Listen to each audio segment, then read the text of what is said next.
Assalamualaikum warahmatullahi wabarakatuh. Sebelumnya perkenalkan, saya Isnaini Rabisakia dengan NIM 20087130 dari Prodi Pendidikan Kepelatihan Olahraga Fakultas Ilmu Keolahragaan Universitas Negeri Padang. Baik, di video kali ini saya akan mewawancarai salah satu atlet nasional cabang olahraga panjat tebing. Mungkin bisa diperkenalkan dulu dirinya, Bang. Baik, terima kasih. Sebelumnya perkenalkan, nama saya Sautul Hamid. Saya berasal dari perwakilan dari Sumbar. Kemarin tuh bahwasanya di sini saya perwakilan dari panjat tebing. Mungkin itu aja perkenalan singkat dari saya. Kembalikan lagi. Nah, di sini saya mau minta waktunya nih, Bang, untuk mewawancarai beberapa pertanyaan tentang mengenai cabang yang Abang ambil, yaitu panjat tebing.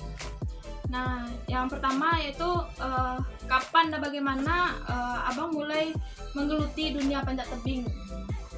Baik, terima kasih. Saya menggeluti dunia panjat tebing ini semenjak saya masuk kuliah, baru mengenal kuliah. Nah, di sana saya ada bergelut dengan organisasi, yaitu organisasi Empal WNP, di mana saya itu mahasiswa pecinta alam dan lingkungan Universitas Negeri Padang. Di situ ada mewadahi yaitu panjat tebing.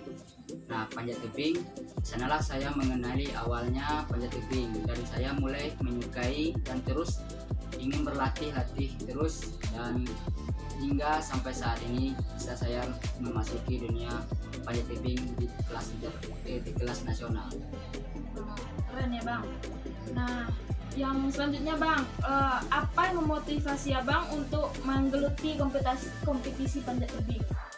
Nah, di sini saya karena menggeluti untuk panjat tebing ini, termotivasi saya itu salah satunya dari organisasi, itu juga memotivasi saya sebagai panjat tebing. Kemudian saya sebelumnya itu mendalami dulu ilmu-ilmu apa saja yang perlu kita pelajari untuk panjat tebing ini. Nah, ternyata di basic saya ada di sana ilmu panjat tebing ini. Kemudian saya mendalami lagi bagaimana latihan dan apapun yang persiapan untuk latihan. Nah, di sanalah saya mulai untuk menjadikan sebagai motivasi dalam olahraga yang saya hobikan untuk saat ini. Nah, untuk kan Abang sebagai atlet nasional nih, Bang, bagaimana pola makan yang diatur sebagai atlet, Bang?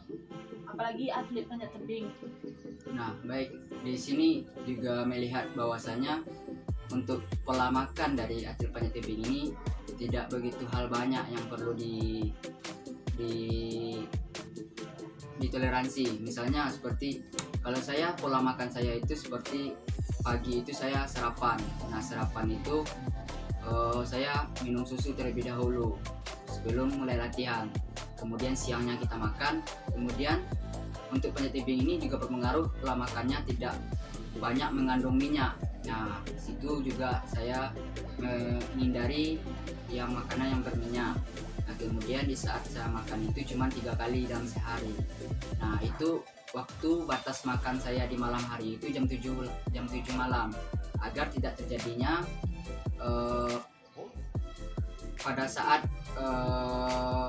kelelahan saat makan di malam hari. Itu sangat berpengaruh terhadap berat badan yang nantinya kurang dalam pemanjatan kita nantinya gitu.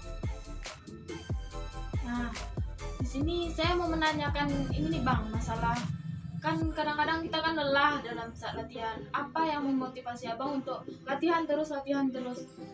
Apa yang memotivasi saat merasa lelah dan udah terluka mungkin, Bang? Ya, motivasi saya yaitu saya mempunyai tujuan. Nah, tujuan apa yang harus kita capai?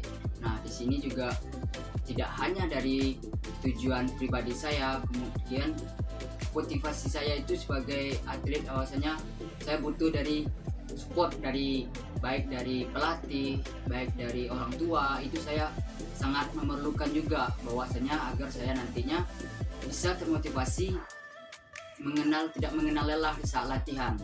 Nah, terutama juga tujuan saya itu saya bagaimana bisa seperti orang-orang yang telah perwakilan internasional di Indonesia ini ya. Makanya saya juga ikut mengenal panjat tebing ini agar tidak menjadikan sebagai wadah olahraga yang tidak mengenal lelah bagi saya gitu. Makanya saya bagaimana itu ada waktu kita latihan terus untuk bisa bagaimana menjadi yang terbaik nantinya. Ini membuat saya termotivasi juga menjadi panjat tebing. Nah, sampai saat ini kan abang masih masih rutin latihan. Nah, untuk tempatnya sendiri abang biasanya latihan di mana, Bang?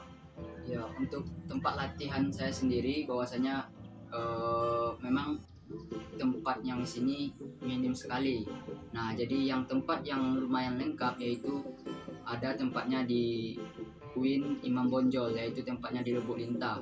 Nah, di situ saya untuk selama ini latihan. Kemudian ada juga kalau misalnya kita terkendala yang hujan, itu saya latihan di indoor, yaitu tempatnya di Lapai, yaitu salah satu namanya Daloba. Nah, di situ juga tempatnya kita sebagai latihan polder namanya. Nah, setelah saya selama ini latihan untuk sampai ke tujuan tahap nasional ini. Nah, hal apa saja yang ditakuti saat sebelum kompetisi, Bang? Nah, di saat kompetisi ini yang pertama itu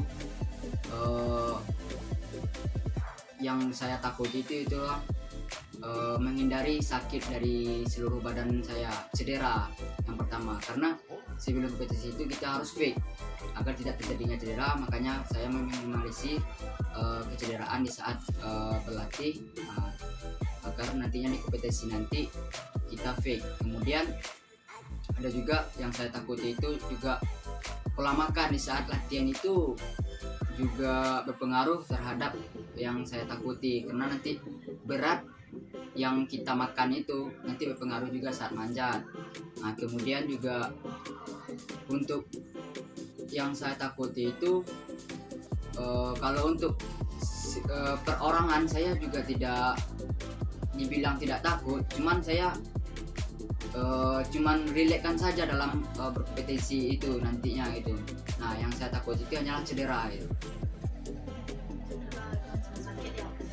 Nah, untuk latihannya berapa kali itu seminggu biasanya, Bang? Ya, kalau untuk latihan saya itu latihan 6 kali dalam seminggu. Nah, yaitu ada satu hari saya libur, yaitu di hari Jumat. Di hari Jumat ini kita rest. Kemudian di hari Senin itu saya terkhusus untuk latihan fisik, yaitu fisik untuk kaki. Kemudian Selasa, Rabu itu baru saya melakukan panjat tebing, baik dalam segi teknik pemanjatan. Kemudian di hari Kamis itu saya melakukan juga latihan fisik, yaitu latihan fisik dalam angkat beban, itu tentang bahu, tentang tangan, itu latihan fisik bagi saya. Kemudian lanjut lagi Sabtu dan Minggu itu kita tetap lanjut. Nah, dimana namun fleksibel di sini. Di Sabtu Minggu ini full dari pagi sampai sore. Nah, itu yang saya lakukan latihan selama ini. Nah, selanjutnya, Bang, untuk kendala saat latihan atau kompetisi sendiri itu bagaimana, Bang? Nah, mungkin kendala yang saya hadapi saat latihan atau kompetisi yang saya hadapi itu baik untuk latihan, dari segi latihan, yaitu saya terkendalanya jarak tempuh atau fasilitas yang kurang memadai di lokasi Sumbar ini, terutama di dekat UNP. Tidak ada fasilitas untuk panjat tebing yang memadai. Kemudian baik dalam segi tempat, segi alat itu juga tidak ada itu.